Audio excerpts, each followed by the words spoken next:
Sir, ಈಗ ಸ್ವಲ್ಪ ಮಟ್ಟಿಗೆ ಬಿಜೆಪಿಯಲ್ಲಿ ಸ್ಟೇಟಲ್ಲಿ ಕಳೆದ ಬಾರಿ ಹೋಲಿಸಿದ್ರೆ ಈ ಬಾರಿ ಸ್ವಲ್ಪ ಮಟ್ಟಿಗೆ ಹಿನ್ನಡೆ ಆಗಿದೆ ಸರ್. ನಾನು ನಿಮ್ಮನ್ನು ಇನ್ನೊಂದು ಪ್ರಶ್ನೆ ಕೇಳ್ತೀನಿ. ನೀವು ಏನು ಕೇಳಬೇಕಾಗಿತ್ತು? ಈ ಪ್ರಶ್ನೆನ ಕಾಂಗ್ರೆಸ್ ಕೇಳಬೇಕು. 1 ವರ್ಷ ಆಯ್ತು ಕಾಂಗ್ರೆಸ್ ಸರ್ಕಾರ ಬಂದು. ಘಟಾನುಘಟಿಗಳು ಮುಖ್ಯಮಂತ್ರಿಗಳಿದ್ದಾರೆ, ಉಪಮುಖ್ಯಮಂತ್ರಿ ಇದ್ದಾರೆ, ಸಚಿವರಿದ್ದಾರೆ. ಪಾಪ 5 ಗ್ಯಾರಂಟಿ ಅಂತ ಹೇಳ್ತಾರೆ. 5 ಗ್ಯಾರಂಟಿ ಕೊಟ್ಟಿದ್ದಾರೆ.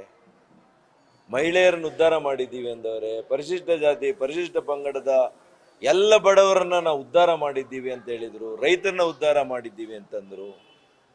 ಡಬಲ್ ಡಿಜಿಟ್ ಇನ್ನೂ ಕೂಡ ಹೆಚ್ಚಿಗೆ ಬರುತ್ತೆ ಅಂತ ಕೂಡ ಹಿಂದಿನ ದಿವಸ ಕೂಡ ಹೇಳದಂಥ ದೃಶ್ಯಾವಳಿಗಳನ್ನು ನಾನು ನೋಡಿದ್ದೆ. ಮತ್ತು ಅವ್ರು ಯಾಕೆ ಬರೀ 9 ಸೀಟ್ ತಗೊಂಡಿದ್ದಾರೆ? Is it not the failure of the government? ಅವರು ಸರ್ಕಾರ ರಚನೆ ಮಾಡಿ ವಿಫಲ ಆಗಿದ್ದಾರಾ ಇಲ್ವಾ ಅಂತ ನೀವು ಅವರನ್ನು ಪ್ರಶ್ನೆ ಮಾಡಬೇಕು. 10 ವರ್ಷಗಳು ಕೇಂದ್ರದಲ್ಲಿ ಆಡಳಿತ ಮಾಡಿದೆ ನಮ್ಮ BJP ಸರ್ಕಾರ. ರಾಜ್ಯದಲ್ಲಿ ನಾವು ವಿರೋಧ ಪಕ್ಷದಲ್ಲಿದ್ದೇವೆ, ಮೈತ್ರಿ ಮಾಡ್ಕೊಂಡಿದ್ದೇವೆ. ಇಷ್ಟರ ಹೊರತಾಗಿ ನಾವು 20 ಸ್ಥಾನ ಇಬ್ಬರು ಕೂಡ ಸೇರಿಸಿ ತಗೊಂಡಿದ್ದೀವಲ್ಲ, ಇದು ನಾವು ಯಶಸ್ಸು. ಇದು ಯಶಗಾಥೆಯನ್ನು ನೀವು ಹೊಗಳಬೇಕು. ನಾವು ವಿಫಲ ಆಗಿಲ್ಲ, ನಾವು ಯಶಸ್ಸಾಗಿದ್ದೀವಿ. ವಿಫಲ ಆಗಿರೋದು ಇವತ್ತು ಕಾಂಗ್ರೆಸ್ ಸರ್ಕಾರ. ಕಾಂಗ್ರೆಸ್ಸಿನ ದುರಾಡಳಿತದ ಬಗ್ಗೆ ರಾಜ್ಯದ ಜನರು ಚೀಮಾರಿ ಹಾಕಿದ್ದಾರೆ ಅಂತ ನಾನು ಹೇಳಲಿಕ್ಕೆ ಬಯಸ್ತೀನಿ ಸ್ಪಷ್ಟವಾಗಿ.